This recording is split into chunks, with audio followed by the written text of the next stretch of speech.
بسم اللہ الرحمن الرحیم بسم اللہ الرحمن الرحیم الحمدللہ رب العالمین والصلاة والسلام علی رسولہ محمد وآلہ واصحابہ اجمعین اما بعد۔ درس نمبر 121۔ آج کے سبق کا عنوان ہے اجازت حدیث کی اقسام اور اس کا حکم۔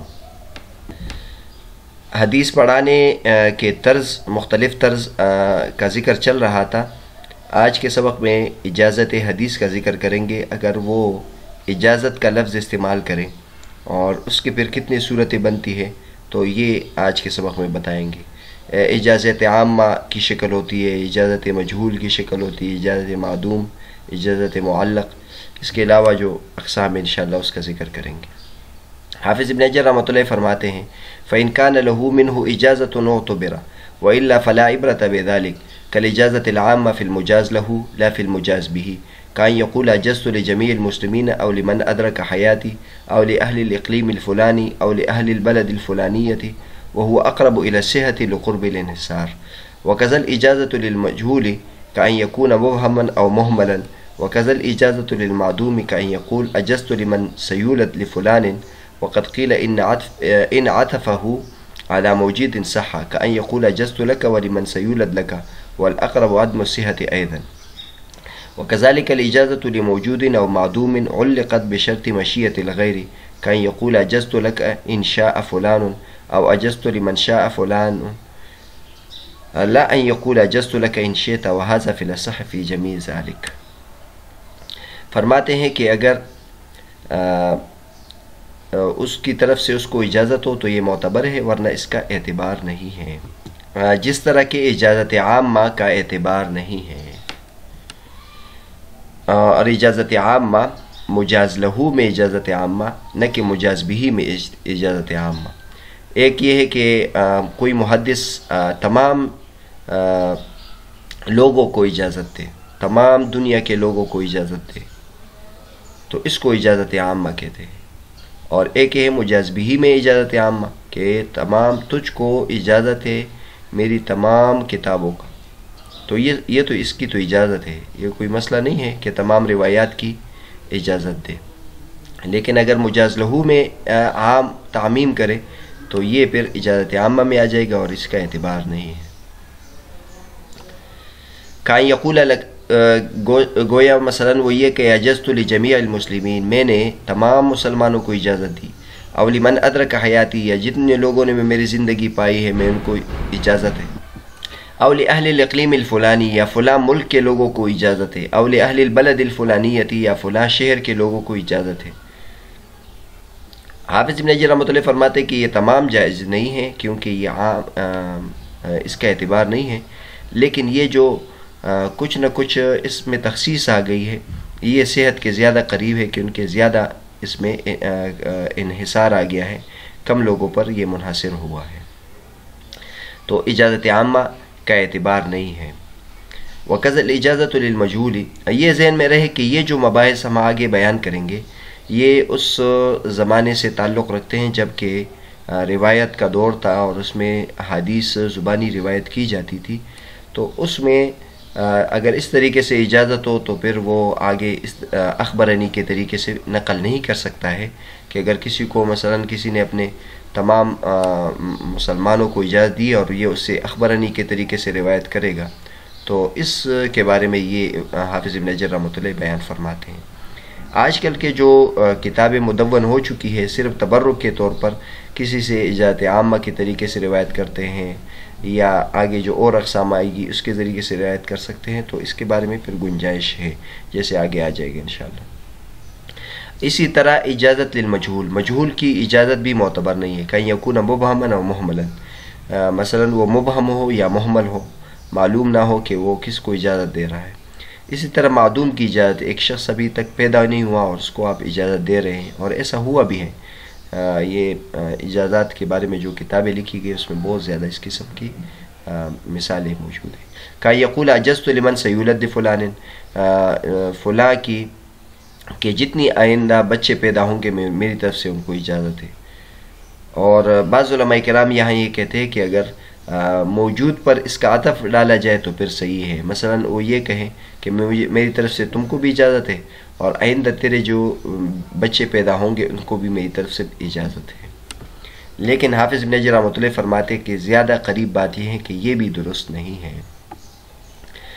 اسی طرح موجود کو یا معدوم کو اجازت دے لیکن کسی شرط کے ساتھ معلق کرے، یعنی غیر کی مشیت کے ساتھ اس کو معلق کرے. جیسے مثلا کہے اجزت لک ان شاء فلان، مجھے میری طرف سے تم کو اجازت ہے لیکن اگر فلاں چاہے، یا میں نے اس شخص کو اجازت دی ہے جس کے بارے میں فلاں چاہے. تو اس کے بارے میں بھی حافظ ابن حجر رحمۃ اللہ فرماتے کہ یہ اجازت بھی معتبر نہیں ہے.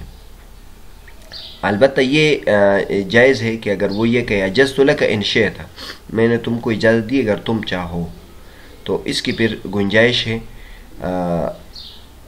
ان تمام کے احکام بیان کرنے کے بعد حافظ ابن حجر رحمۃ اللہ آخر میں بیان کرتے ہیں کہ یہ جو احکامات ہم نے بیان کیے ہیں یہ اصح مسلک کے مطابق ہے، ورنہ اس میں دیگر علماء کرام کے مسلک بھی ہے. وہذا فی الاصح فی جمیع ذالک، ان تمام میں جو یہ حکم لگائے کہ یہ معتبر نہیں ہے تو یہ اصح مسلک کے مطابق ہے. وقد جوز الرواية بجميع ذلك سوى المجهول ما لم يبين المراد منه الخطيب وحكاه عن جماعة من مشايخه، واستعمل الإجازة للمعدوم من القدماء أبو بكر بن أبي داود وأبي عبد الله بن مندة، واستعمل المعلقة منهم أيضا أبو بكر بن أبي خيثمة. وروى بالإجازة العامة جمع كثير جمعهم بعض الحفاظ في كتاب ورتبهم على حروف المعجم لكثرتهم. كل ذلك كما قال ابن صلاح توسع غير مرضي، لأن الإجازة الخاصة المعينة مختلف في صحتها اختلافا قويا عند القدماء، وإن كان العمل استقر على اعتبارها عند المتأخرين فهي دون السماع بالاتفاق. فكيف إذا حصل فيها الاسترسال المذكور فإنها تزداد ضعفا، لكنها في الجملة خير من إيراد الحديث معضلا، والله تعالى أعلم. وإلى هنا انتهى الكلام في أقسام صيغ الأداء. اوپر تو حافظ ابن حجر رحمۃ اللہ نے بیان کیا کہ اصح مسئلے کے مطابق یہ اجازات کی جتنی بھی قسمیں ہیں یہ جائز نہیں ہے.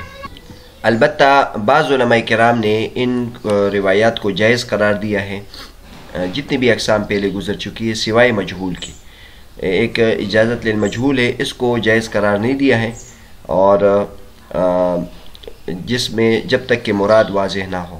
کن علماء کرام نے اس کو جائز قرار دیا ہے؟ میں سے خطیب بغدادی ہے، اور خطیب بغدادی رحمۃ اللہ علیہ نے اس کو اپنے مشائخ سے کی ایک جماعت سے نقل کیا کہ ان کے نزدیک بھی یہ جائز ہے. اسی طرح معدوم کی جو اجازت ہے قدماء میں سے اس کو استعمال کیا ہے ابو بکر ابن ابی داود نے، اور اسی طرح ابو عبداللہ ابن مندہ نے. اور جو معلق اجازت ہے ان کو استعمال کیا ابو بکر ابن ابی خیثمہ نے. اور جو اجازت عامہ ہے اس کو تو ایک بڑی جماعت نے روایت کیا ہے، اور اتنے زیادہ لوگوں نے روایت عامہ اجازت عامہ کے ذریعے سے روایت کی ہے کہ ان کی تعداد کئی جلدوں میں جمع ہو گئی ہے. جمعہم بعض الحفاظ، بعض محدثین نے ان کی تعداد کو جمع کیا ہے کتاب میں، اور اس کو مرتب کیا ہے حروف معجم پر، حروف تہجی پر، کیونکہ وہ بہت زیادہ تھے. لیکن حافظ ابن حجر رحمۃ اللہ علیہ ان سب کے نقل کیا، اگرچہ بعض علماء کرام اس کے جواز کی طرف گئے ہیں یا بعض نے عملی طور پر اجازت عامہ کیا ہے، لیکن یہ سب کے سب جیسے کہ ابن صلاح رحمۃ اللہ علیہ نے کہا ہے یہ ایسی توسع ہے جو غیر پسندیدہ ہے، یعنی ایسی گنجائش انہوں نے پیدا کی ہے جو پسندیدہ نہیں ہے. یہ محدثین جو بہت زیادہ سخت ہے، اصولی حدیث کی جو شروع کے مضامین آپ نے دیکھے ہوں گے، جب وہ حدیث پر حکم لگاتے ہیں تو کس طرح وہاں سختی اختیار کرتے ہیں، اور وہ ایک حدیث پر اصولوں کے مطابق اور سخت احکامات لگاتے ہیں، اور اس میں چان بید اور احتیاط بہت زیادہ کرتے ہیں. لیکن جب وہ اجازت کے باب میں آ جاتے ہیں تو اس میں بہت زیادہ توسع اور بہت زیادہ گنجائش کی طرف چلے جاتے ہیں جو پسندیدہ نہیں ہے.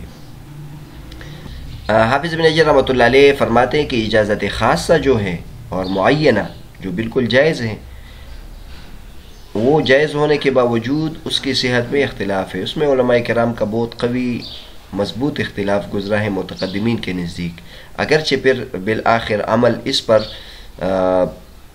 بیٹھ گیا ہے کہ یہ معتبر ہے عند المتاخرین، لیکن اس پر بھی اتفاق ہے کہ یہ سماع سے کم درجے پر ہے بالاتفاق۔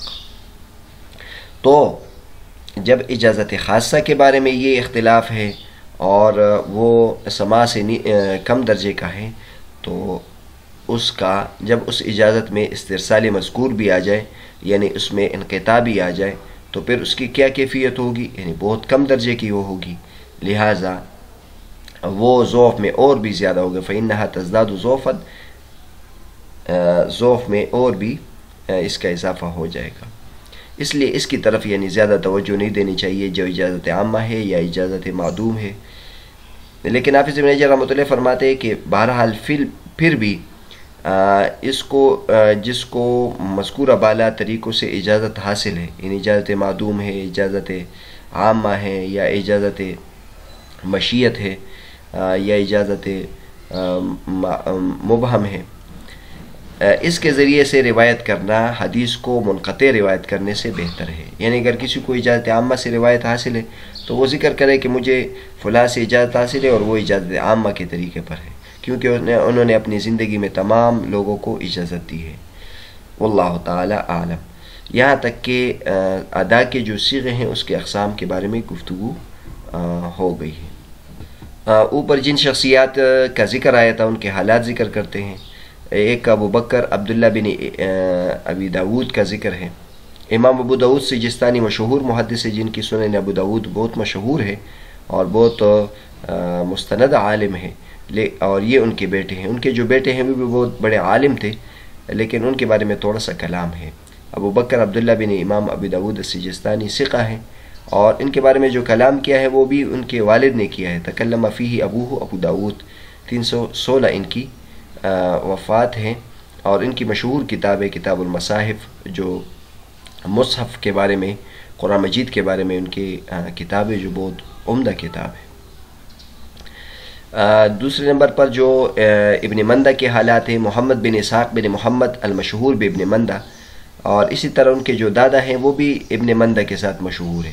بہرحال یہ پورا خاندان ہے جو ابن مندہ کے ساتھ کئی علماء کرام مشہور ہے، اس لیے نام ذکر کرنا چاہیے کہ کون سا ابن مندہ ہے، محمد بن اسحاق بن مندہ ہے یا محمد بن یحییٰ ابن مندہ ہے۔ 310 ان کی ولادت ہے اور 395 ان کی وفات ہے، اور رحل الی الافاق، اطراف عالم کی طرف انہوں نے علم کے لیے سفر کیا تھا، حدیث کی سماعت کی تھی اور حدیث لکھے تھے۔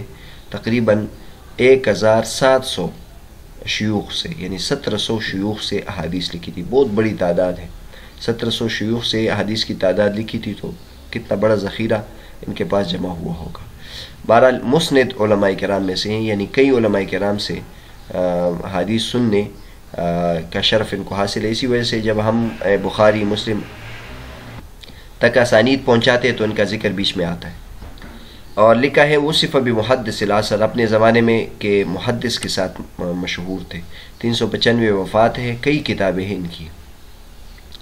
اور اسی طرح ابن ابی خیثمہ کا ذکر اوپر آیا تھا، مشہور مورخ ہے، ان کی تاریخ پر کتاب ہے، تو ان کے حالات لکھے ہیں۔ احمد بن ابی خیثمہ زہیر ابن حرب، یعنی ابو خیثمہ کا جو نام ہے وہ زہیر ابن حرب ہے، تو گویا نام ہوا احمد بن زہیر ابن حرب۔ ابو بکر حافظ ہے، حجہ ہے، امام ہے، 185 ان کی ولادت ہے، یعنی متقدمین میں سے ہیں، اور بڑے بڑے ائمہ سے حدیث لی ہے، جیسے امام احمد بن حنبل رحمۃ اللہ علیہ، ابن معین رحمۃ اللہ علیہ۔ اس کے علاوہ وکان عالما فی التاریخ، تاریخ میں بڑے عظیم الشان عالم تھے، اور لوگوں کی جو حالات ہے اور زمانہ ہے اور کارگزاری ہے، تاریخ ہے، ان کی پہچان میں کے بھی ماہر تھے۔ 279 ان کی وفات ہے۔ ان کی جو کتابیں چھپی ہیں ان میں تاریخ ہے، جو روات حدیث کی تاریخ میں ہے، اور علماء کرام نے اس کے بارے میں کہا ہے لا يعرف کتاب اغزر فوائد من کتابه هذا فی التاریخ۔ ان کی جو کتابیں ہیں ان میں جو تاریخ ہے وہ بہت زیادہ فوائد پر مشتمل ہے۔ بہرحال اس سبق میں ہم نے اجازت کی جو اقسام ہے اس کا ذکر کیا، جو اور اجازت کی وہ اقسام جو غیر معتبر ہے، جیسے اجازت عامہ، اجازت مجہول ہے، اجازت معدوم ہے، اجازت معلق ہے، اور اس کے بارے میں بعض علماء کرام اس کے جواز کی طرف گئے ہیں اور بعض اس کو غیر معتبر سمجھتے ہیں۔ اس کے بارے میں کلام کیا، پھر اس کے بارے میں یہ بات بھی کی کہ یہ جو روایات ہیں یہ اس زمانے میں ہے جب کہ